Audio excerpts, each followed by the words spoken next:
सोलापूर जिल्हा लेबर फेडरेशनने मजूर सहकारी संस्थांना देण्यात येणाऱ्या सार्वजनिक बांधकामाच्या कामाची मर्यादा 10 लाखांवरून 30 लाख रुपयांपर्यंत वाढवावी अशी मागणी केली आहे। तसेच संस्थांच्या विविध प्रलंबित मागण्यांवर शासनाने तातडीने सकारात्मक निर्णय घ्यावा अशी मागणी करण्यात आली। या मागणीसंदर्भात सोलापूर जिल्हा लेबर फेडरेशनच्या शिष्टमंडळाने सार्वजनिक बांधकाम मंत्री शिवेंद्रराजे भोसले यांची भेट घेऊन निवेदन सादर केले।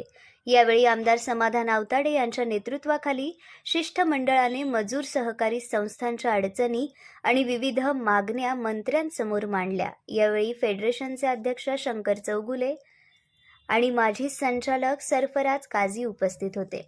मजूर सहकारी संस्थांना कामे मिळवताना येणाऱ्या अडचणी, शासन दरबारी प्रलंबित प्रश्न आणि संस्थांच्या हक्कांसाठी सुरू असलेल्या पाठपुराव्याची माहिती यावेळी देण्यात आली। मजूर सहकारी संस्थांना अधिक कामांची संधी मिळाल्यास कामगारांच्या रोजगाराचे संरक्षण होऊन त्यांच्या आर्थिक आणि सामाजिक विकासाला चालना मिळेल असा विश्वास शंकर चौगुले यांनी व्यक्त केला।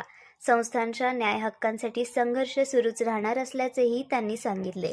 मंत्री शिवेंद्रराजे भोसले यांनी या मागण्यांबाबत सकारात्मक भूमिका घेत तातडीने निर्णय घेण्याचे आश्वासन दिल्याचे फेडरेशनकडून सांगण्यात आले।